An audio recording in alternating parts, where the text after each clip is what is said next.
Intamin is one of the most innovative coaster manufacturers in the coaster industry. They are known for being a huge risk taker, which has led them to build some of the greatest coasters of all time. Intamin's risk-taking attitude also brought them to hold many world records, including the height and speed record for many years now. Intamin is a company that likes to take risks on extreme innovation, and though some of their models may never take off, the ones that do transform the coaster industry. Intamin always works very well with customization, and they are willing to build coasters for a park that no other manufacturer would build. I mean, what other manufacturer would build a 400-foot coaster with lap bars? Intamin's coasters are known to be some of the world's best when they succeed, but occasionally they have models that don't do the greatest.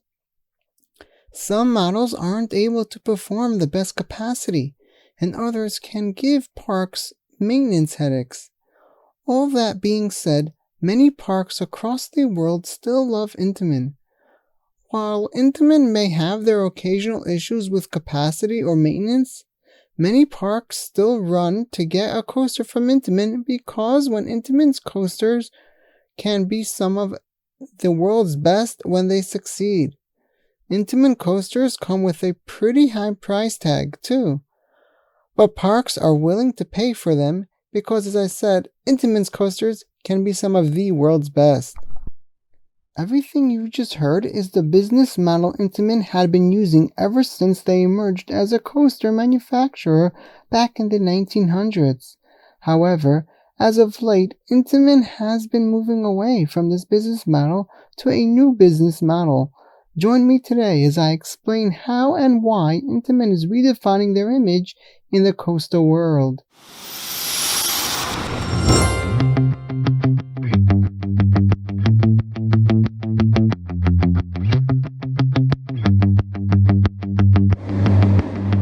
When most people think of innovation with coasters, they think of Intamin. Intamin is one of the most innovative manufacturers, and until now, Intamin would take big risks for big rewards. However, since 2011, Intamin hasn't been gaining as much business as usual, and that led them to change their business model. Now, you may be wondering, what happened in 2011?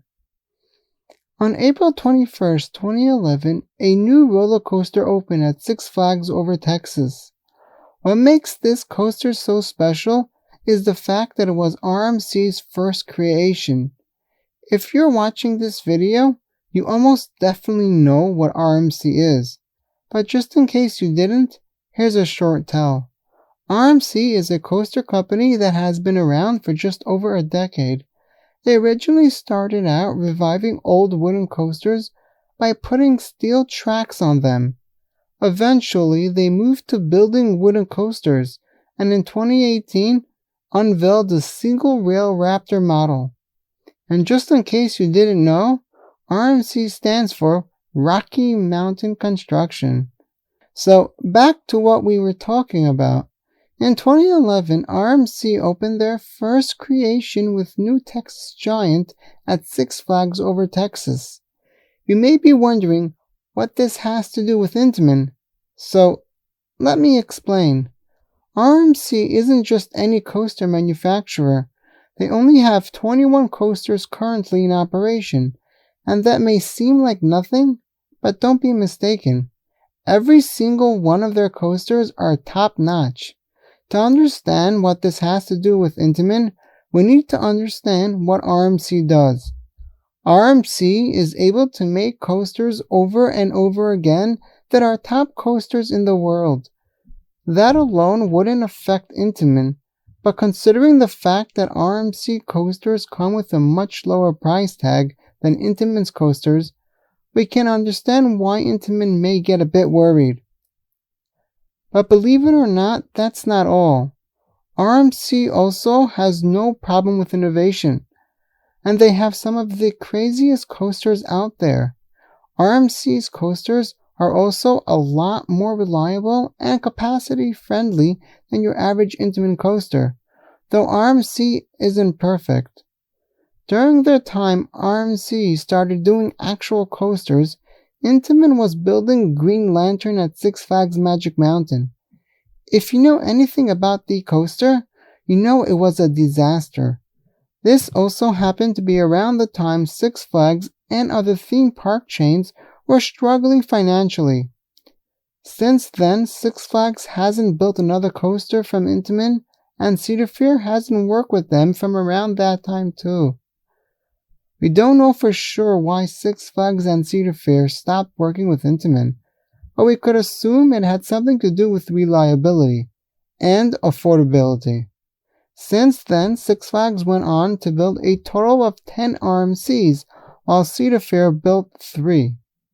If you're Intamin and another company emerges making better, cheaper, and more reliable coasters than you start getting nervous, especially when 2 of the biggest theme park chains are no longer willing to work with you.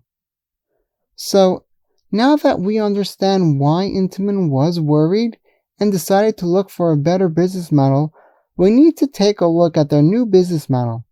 Intamin's new business model is built with the goal of solving their problems. RMC coasters may be better than Intamin sometimes, but Intamin can definitely make better coasters than RMC sometimes too.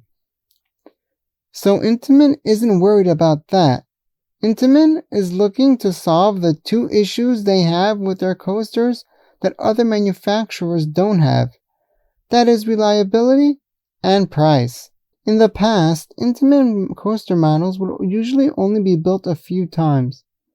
Intamin offered a ton of coaster models, but each one would only get built a few times. That would make each coaster a lot more expensive to cover development costs. Intamin's new business model is totally different though. Intamin recently unveiled several different clonable coasters which all play into the price factor.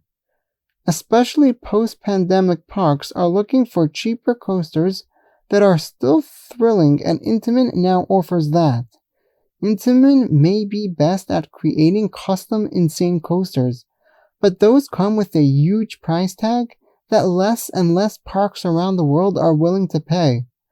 By offering cheaper, smaller, more affordable coasters, Intamin is opening the door to potentially work with so many more parks and chains across the globe. The smaller clonable coasters will also likely get built a lot more, which means Intamin can divide the development cost over a lot more coasters, leading to a much lower price. In recent years, Intamin has also improved in the reliability aspect of coasters. They still aren't perfect, but neither is RMC. Intamin is showing parks that they are able to build small, clonable coasters that pack a punch for a low price. Intamin seems to be focusing mainly on the launch coaster market, and launch coasters are becoming more and more popular nowadays. Overall, Intamin is redefining their image as a coaster manufacturer, and their future is brighter than ever. We will probably still see them work on major coasters every once in a while, but their main focus right now is in the clonable, affordable launch coaster market. I think we will see many other manufacturers that have highly priced coasters start offering lower priced models that are more clonable while still offering larger versions when a park wants one. Hopefully this leads to Intamin's comeback in the US, especially with the major US park chains like Six Flags and Cedar Fair. What do you think of Intamin's new business model? Let me know in the comments.